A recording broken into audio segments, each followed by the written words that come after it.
찬송가 382장 찬송가 382장 너 근심 걱정 말아라. 너 근심 걱정 말아라. 주 너를 지키리. 주 날개 밑에 거하라. 주 너를 지키리. 주 너를 지키리. 아무 때나 어디서나 주 너를 지키리. 늘 지켜주시리.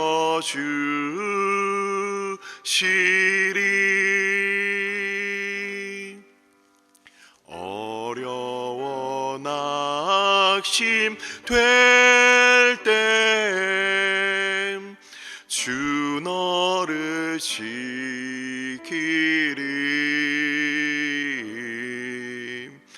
위험한 일을 당할 때 주 너를 지키리. 주 너를 지키리. 아무 때나 어디서나 주 너를 지키리. 늘 지켜주시리.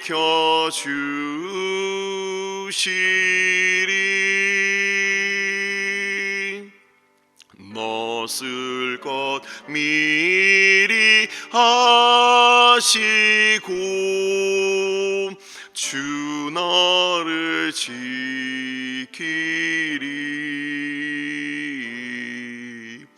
구하는 것을 주시며 주 너를 지키리.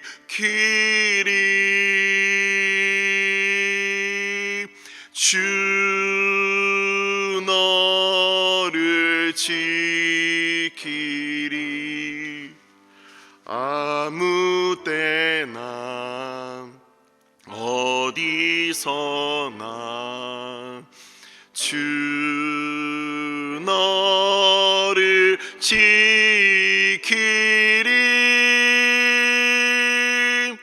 늘 지켜주시리.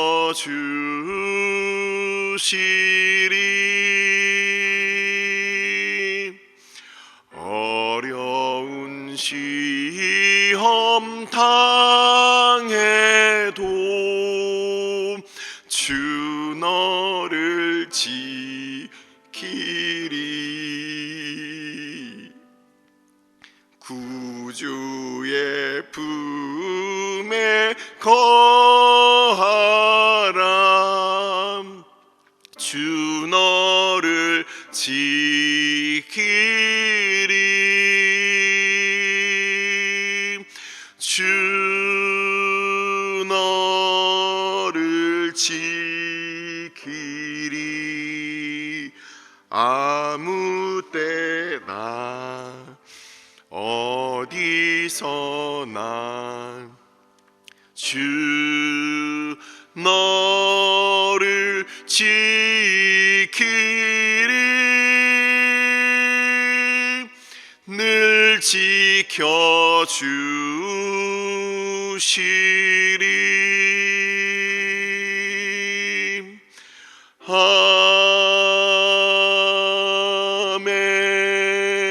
아멘.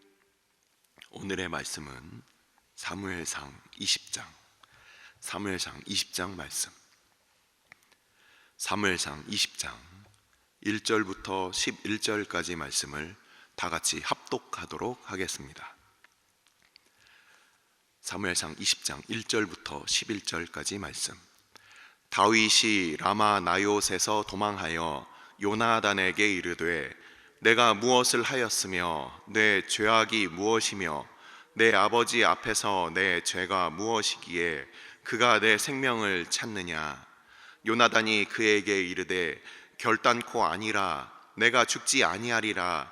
내 아버지께서 크고 작은 일을 내게 알리지 아니하고는 행하지 아니하나니 내 아버지께서 어찌하여 이 일은 내게 숨기리요 그렇지 아니하리라. 다윗이 또 맹세하여 이르되 내가 내게 은혜 받은 줄을 내 아버지께서 밝히 알고 스스로 이르기를 요나단이 슬퍼할까 두려운즉 그에게 이것을 알리지 아니하리라 함이니라. 그러나 진실로 여호와의 살아계심과 내 생명을 두고 맹세하노니 나와 죽음의 사이는 한 걸음뿐이니라. 요나단이 다윗에게 이르되 내 마음의 소원이 무엇이든지 내가 너를 위하여 그것을 이루리라. 다윗이 요나단에게 이르되 내일은 초하루인즉 내가 마땅히 왕을 모시고 앉아 식사를 하여야 할 것이나 나를 보내어 셋째 날 저녁까지 들에 숨게 하고 내 아버지께서 만일 나에게 대하여 자세히 묻거든 그때에 너는 말하기를 다윗이 자기 성읍 베들레헴으로 급히 가기를 내게 허락하라 간청하였사오니 이는 온 가족을 위하여 거기서 매년 제를 드릴 때가 됨이니이다 하라. 그의 말이 좋다 하면 내 종이 평안하려거니와 그가 만일 노하면 나를 해하려고 결심한 줄을 알지니 그런즉 바라건대 내 종에게 인자하게 행하라. 내가 내 종에게 여호와 앞에서 너와 맹약하게 하였음이니라. 그러나 내게 죄악이 있으면 내가 친히 나를 죽이라. 나를 내 아버지에게로 데려갈 이유가 무엇이냐 하니라. 요나단이 이르되 이 일이 결코 내게 일어나지 아니하리라. 내 아버지께서 너를 해치려 확실한 결심한 줄 알면 내가 내게 와서 그것을 내게 이르지 아니하겠느냐 하니 다윗이 요나단에게 이르되 내 아버지께서 혹 엄하게 내게 대답하면 누가 그것을 내게 알리겠느냐 하더라. 요나단이 다윗에게 이르되 오라 우리가 들로 가자 하고 두 사람이 들로 가니라. 아멘. 축복하고 기도한 후에 말씀 보도록 하겠습니다. 여호와는 내게 복을 주시고 은혜 베푸시기를 원하며 여호와는 그 얼굴을 내게 비추사 은혜 베푸시기를 원하며 여호와는 그 얼굴을 내게로 향하여 드사 평강 주시기를 원하노라. 우리의 중심을 보시는 아버지, 많은 어려움과 낭만과 아픔 가운데 있는 주의 백성들이 있습니까? 다윗의 때를 기억하게 하여 주시고 다윗이 받았던 그의 어려움과 아픔의 시기를 하나님께서 저를 위하여 예비하셨음을 기억하며 주님께서 그를 다루어 가시는 그 과정들을 말씀을 통하여 우리가 함께 살펴보기를 원하오니 낭망한 자들, 낙심한 자들, 슬픈 자들 다 함께 다윗 앞에 모여 그 말씀 듣게 하여 주시고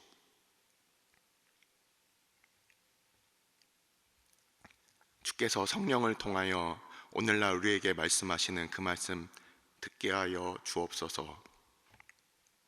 말씀을 전하는 자와 듣는 자들 가운데 오직 하나님께서 우리에게 깨달음과 은혜를 허락하여 주시어서 오늘도 하나님을 예배할 때에 우리가 다윗과 같이 우리가 모든 성도들 주 앞에 모여 전심으로 하나님을 예배하는 오늘 하루가 되게 하여 주옵소서. 이 모든 말씀 우리 주 예수 그리스도의 이름으로 감사하며 기도드리옵나이다. 아멘.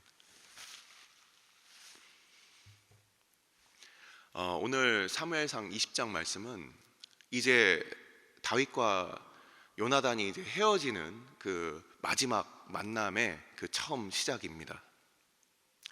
왜 다윗과 요나단이 헤어지게 됐는가?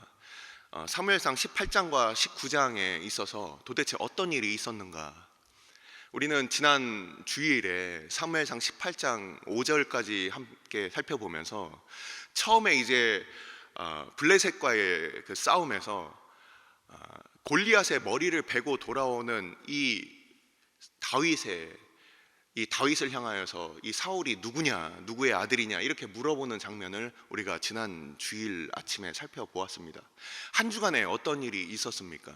우리가 잘 알고 있듯이 이 골리앗을 넘어뜨린 이 소년 장수를 향하여서 많은 사람들의 관심이 쏠렸습니다.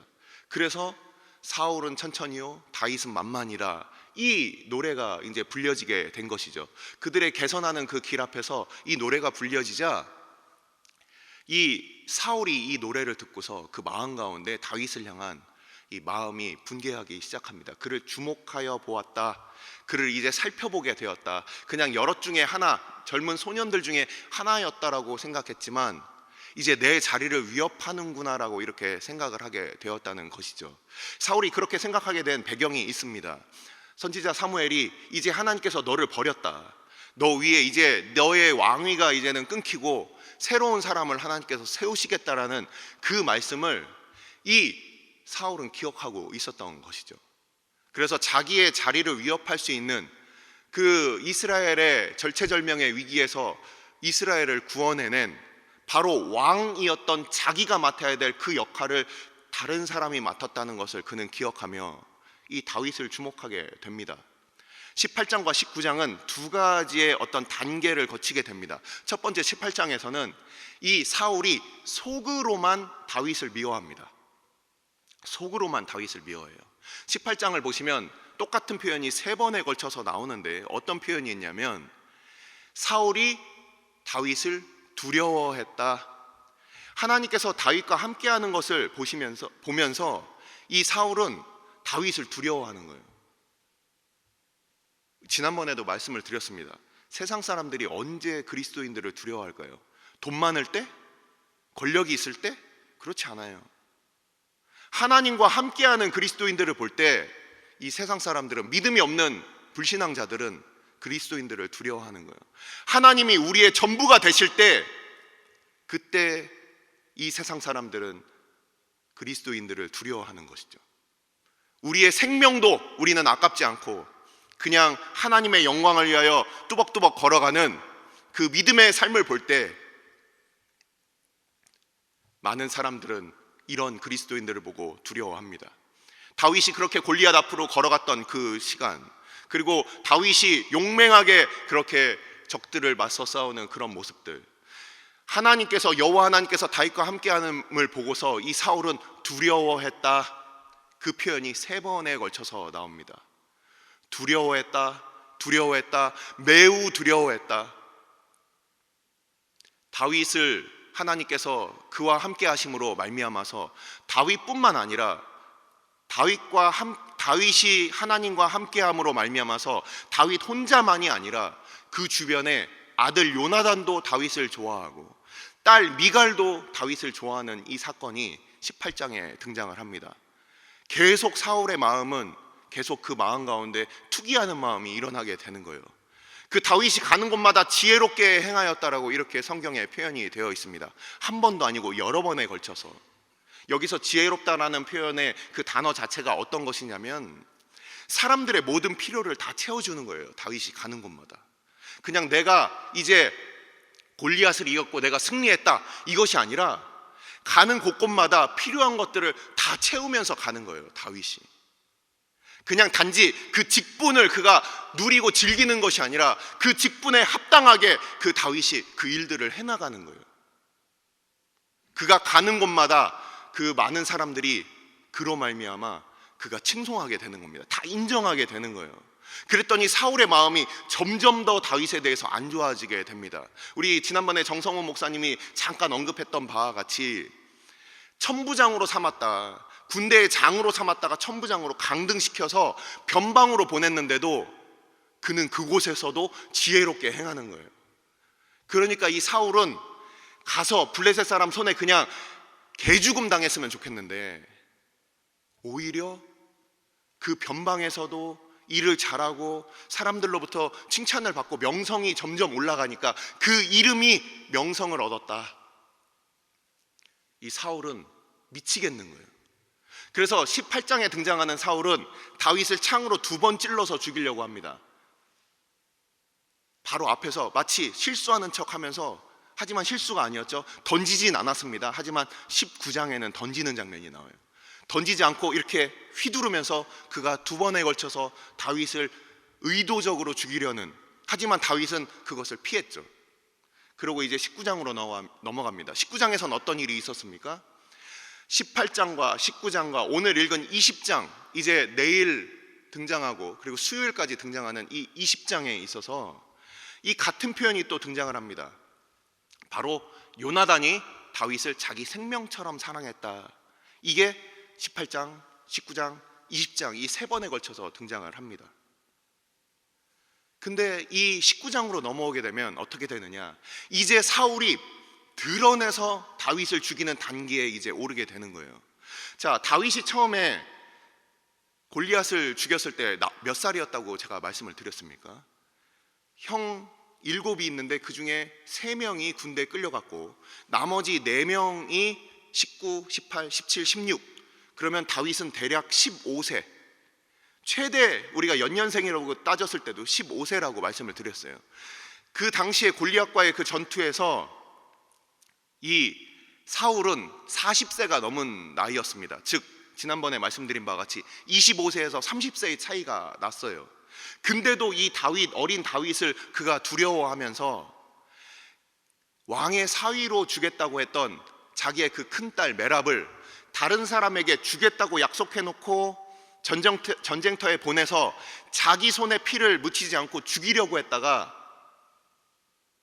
그렇게 교묘하게 꾀를 쓰고 그렇게 악랄하게 비겁한 그런 짓을 하면서도, 그러면서 다윗에게 주기로 했던 그 메랍을, 그 약속을 뒤집으면서 다윗을 그렇게 천대합니다. 비참하게 만들고 다윗을 그렇게 그가 멸시하는 장면이 나와요. 이게 다 성경에 나와 있는 18장의 부분입니다. 근데 19장으로 넘어가게 되면은 오히려 이제 그 미갈이 이 다윗을 좋아하게 되니까 이 다윗에게 이제는 다윗에게 이 미갈을 주기 위해서 18장에서 있었죠. 골리앗 블레셋 사람 양피 100개를 배워와라. 하지만 다윗은 가서 200개를 배워옵니다. 다 적들의 손에 죽게 만들려는 이런 모습을 보이는 이런 악랄한 그런 사울의 모습을 우리가 보게 됩니다. 겉으로는 왕이기 때문에 대놓고 미워할 수 없어요. 하지만 뒤로 그렇게 모사를 꾸미는 이런 모습들을 보면서 참으로 불쌍하다. 사울은 얼마나 이렇게 불쌍할까. 체면이 있고 사람들의 눈이 있으니까 그 전쟁 영웅을 죽일 수는 없고, 그러니까 이렇게 뒤로 협작꾼이 되어버립니다. 이 모습을 나중에 다윗이 그렇게 똑같이 갖게 되는 거예요.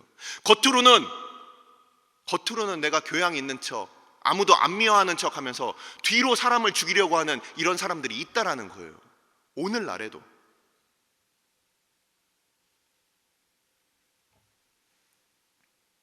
(19장으로) 넘어오게 되면 이제 그것이 본격화됩니다. 완전 미쳐버립니다.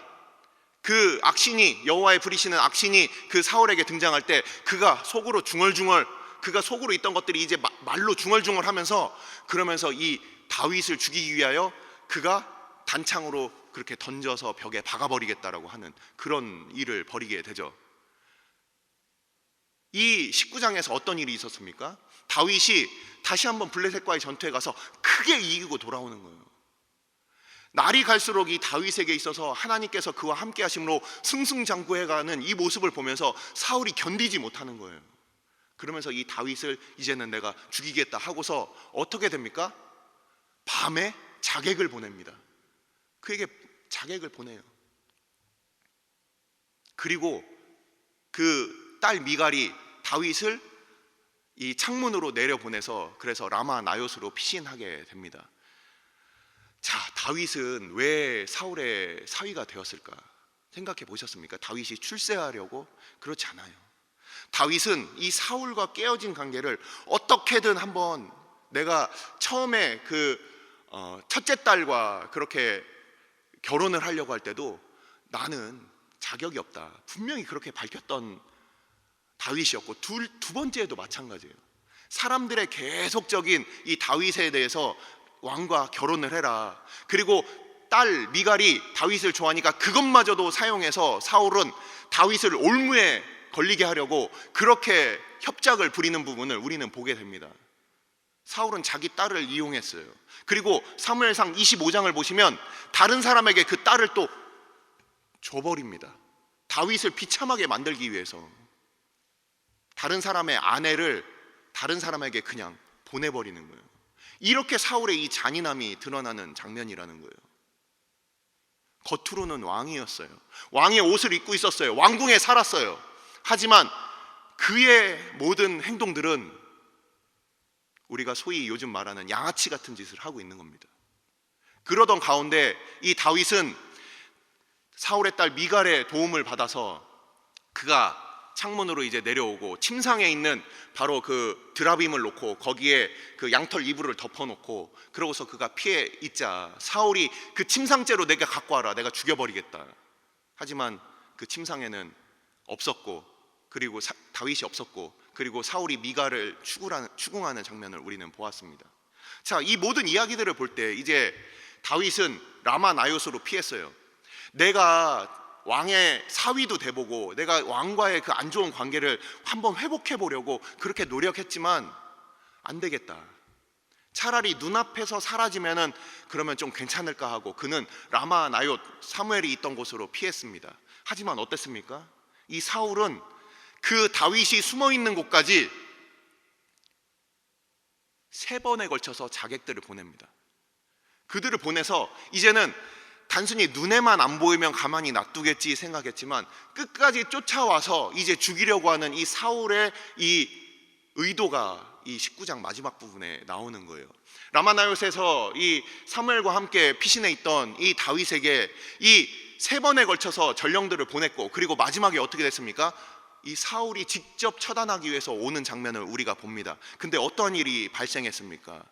사무엘상 10장에 있었던 이 사울이 처음에 하나님의 은혜를 받고 그가 겸손했을 때 하나님의 성령이 그에게 임해서 그가 하나님을 찬양하며 예언했던, 하나님의 말씀을 듣고 하나님을 찬양했던 그 장면을 우리는 기억할 것입니다.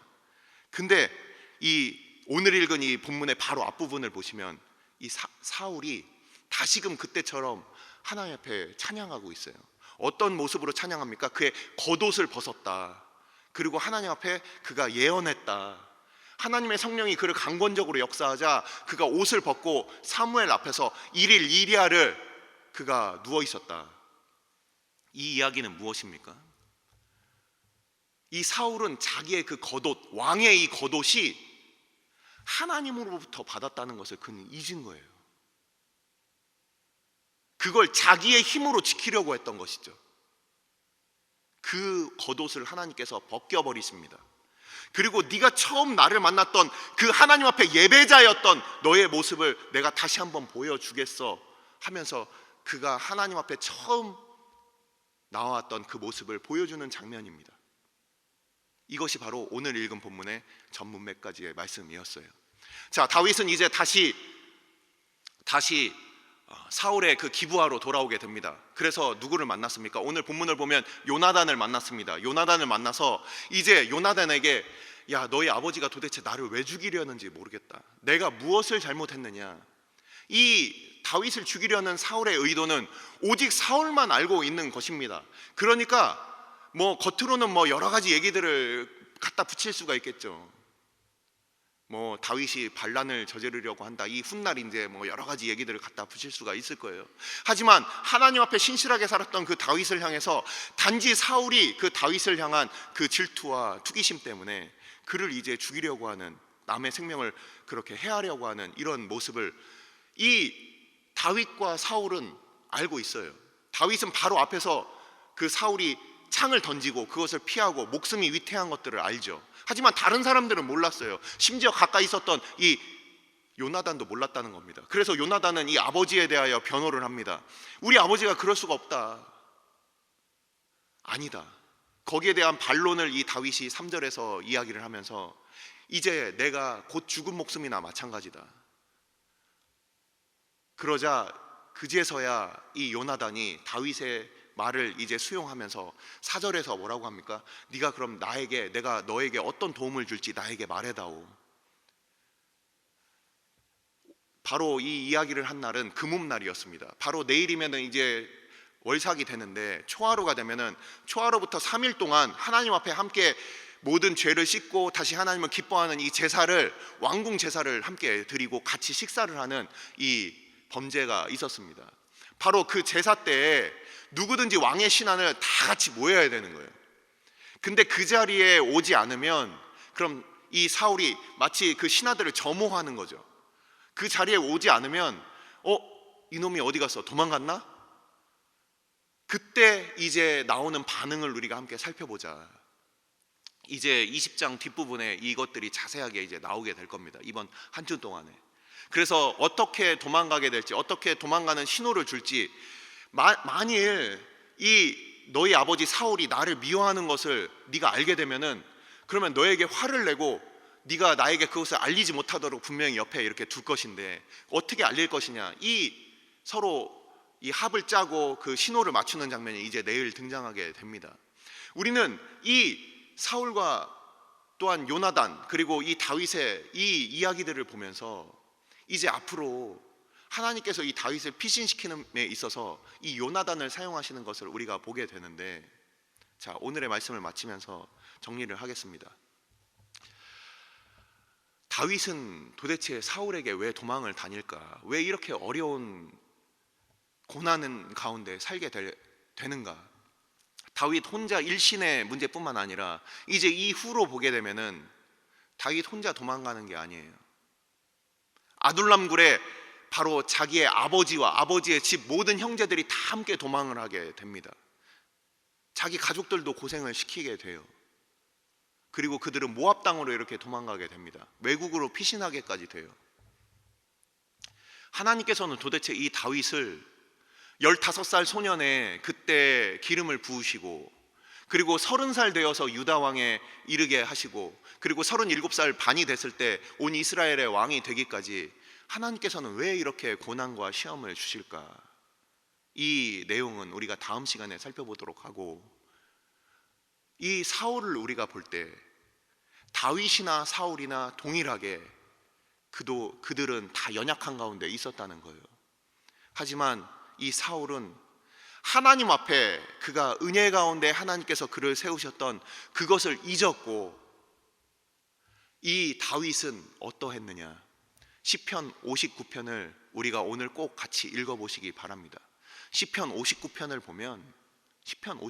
보면 그러면 다윗이 그 미갈과 함께 있을 때 그가 창문으로 도망간 후에 쓴 시편이 있습니다. 시편 59편을 보면 이 다윗이 그 가운데 이 원수들이 자기를 해하려고 하는 그때 불렀던 노래가 있어요. 제가 한 구절만 말씀을 드리고 그리고 마치도록 하겠습니다. 시편 59편 맨 마지막 절 2절입니다. 16절과 17절입니다. 나는 주의 힘을 노래하며 아침에 주의 인자하심을 높이 부르오리니 주는 나의 요새이시며 나의 환난 날의 피난처이심이니이다. 나의 힘이시여 내가 주께 찬송하리오니 하나님은 나의 요새이시며 나를 긍휼히 여기시는 하나님이심이니이다. 다윗은 자기의 피난처를 하나님께로 찾았어요. 사울은 자기의 힘과 권력으로 그것을 찾았습니다. 우리의 모습은 어떠할까? 우리의 모습은 하나님 앞에 어떤 모습일까? 우리는 지금 무엇을 찾고 있는가? 사람을 의지함으로 사람에게 칭찬을 받고 사람에게 영광을 받기 위하여 오늘도 우리는 나아가고 있는가? 아니면 우리의 어려움과 환난의 때 다시금 하나님을 기억하고 있는가? 기도하시겠습니다. 이 시간 우리가 함께 기도할 때 주님, 환난의 때, 어려움의 때, 원수가 우리의 생명을 해하려 할 때 우리는 무엇을 의지하고 있습니까? 자기의 권력을 의지하고 자기의 외모를 의지하고 보이는 것들을 의지하는 그런 사람들 세상에 너무나도 많습니다. 우리는 그러한 자들 중에 하나가 되지 아니하도록 아버지, 오직 하나님만 나의 피난처가 되어 주시고 나의 구원이 되어 주옵소서. 하나님만 나의 모든 것 되어 주옵소서. 주님께서 골리앗의 손에서도 주님께서 나를 구원하여 주셨고, 사울의 손에서도 어디 있든지 전장에서도 또한 돌아와서도 나의 생명은 오직 주께 있습니다. 아버지, 평안의 때나 곤란의 때나 환난의 때나 나의 목숨의 주인은 오직 하나님이시오니 내가 오늘도 하나님 앞에 나아가 아버지 앞에 기도합니다. 아버지, 주님만 나의 모든 것 되어 주시고 나의 생명의 주인 되어 주옵소서. 이 시간 우리가 함께 기도할 때 우리의 믿음으로 하나님만 나의 모든 것 되어 달라고 이 시간 함께 기도하도록 하겠습니다. 아버지, 아버지께서 주의 백성들을 주님께서 기억하여 주옵소서. 하나님의 백성들을 주님께서 인도하여 주시고 주의 백성들 하나하나 아버지께서 기억하여 주시며 오직 하나님 앞에 아버지께서만 주의 백성들 오늘도 주께서 지키시고 함께하여 주심을 아버지 우리로 기억하게 하여 주옵소서. 하나님만 우리의 모든 것 되어 주심을 저희들 알게 하여 주시고 오직 하나님 앞에 나아가게 하여 주옵소서. 아버지, 우리의 싸움이 혈과 육에 대한 싸움이 되지 아니하며 아버지, 우리의 싸움이 믿음의 선한 싸움 될 수 있도록 아버지께서 주의 백성들 오늘도 그 마음 보호하여 주옵소서. 아버지께서 주의 백성들 오늘도 함께하여 주셔서 우리가 마땅히 품어야 될 생각 이상의 생각을 품지 아니하도록 인도하여 주시고 우리가 우리의 힘으로 우리가 원수를 갚지 아니하도록 인도하여 주시며 우리의 원수를 하나님께 아뢰며 숯불을 그의 머리 위에 쌓아놓을 수 있도록 아버지께서 우리의 마음을 오늘도 보호하여 주옵소서. 아버지, 사람에 대한 싸움, 혈과 육에 대한 싸움 되지 아니하도록 주께서 주의 백성들 오늘도 그 마음 보호하여 주시고 아버지께서 주의 백성들과 함께하여 주옵소서. 아버지, 그러할 때마다 하나님을 향하여 더욱더 충성하는 우리들 되게 하여 주시고 아버지, 우리의 마음과 생각이 다른 것들을 의지하지 아니하며 나의 구원이 되시고 나의 모든 것 되시는 오직 하나님만을 아버지 온전히 의지하는 주의 백성들 되게 하여 주옵소서. 아버지, 주의 백성들 하나하나 믿음의 선한 싸움으로 나아가게 하여 주옵소서. 우리가 평강하며 평안할 때 우리가 그저 우리의 모습을 바라보며 우리의 영광을 추구하는 자들 되지 아니하도록 인도하여 주시고 오직 주의 영광을 위하여 하나님 앞에 나아가는 주의 백성들, 믿음의 선한 싸움을 싸우며 하나님의 선한 싸움을 싸우는 우리들 다 될 수 있도록 아버지께서 함께하여 주옵소서. 말의 아름다움과 외모의 아름다움으로 살아가는 자들이 아니라 우리의 마음의 중심이 하나님께 드려지게 하여 주시고 우리의 중심이 주를 따르게 하여 주옵소서. 하나님을 따르는 주의 백성 되게 하여 주옵소서. 우리의 마음을 하나님 앞에 점검하며 하나님을 찬양케 하여 주옵소서. 어려움과 환난과 역경 가운데 오히려 믿음으로 하나님을 높이며 찬양하는 주의 믿음의 백성들의 삶이 될 수 있도록 아버지께서 주의 백성들과 함께하여 주옵소서. 아버지, 주의 백성들 오늘도 주께서 보호하여 주옵소서. 오늘 주일은 특별히 오늘 주일 예배와 주일 사역을 위해 기도하는 날입니다. 이 시간 기도하실 때 오늘 예배가 하나님 기뻐하시며 하나님의 임재가 있는 예배가 되게 해달라고 오늘 강단을 살려주시고 말씀 전하시는 목사님 위에 성령으로 기름 부어 달라고 교회 모든 부서와 섬기시는 일꾼들이 먼저 큰 은혜 누리게 해달라고 계속해서 담임 목사님을 위해 기도해 주시고 함께 동역하시는 장로님들과 교역자들이 사랑으로 하나 되어 온 교회가 성령으로 충만한 가운데 부흥의 역사를 이루게 해달라고 주일 예배와 사역을 위해 합심으로 기도하신 후에 자유롭게 기도하시면 되겠습니다. 이 시간 기도하실 때 먼저 저를 따라해 주시기 바랍니다. 주여, 은혜를 베풀어 주옵소서. 주여, 은혜를 베풀어 주옵소서. 다 같이 합심으로 기도하시겠습니다.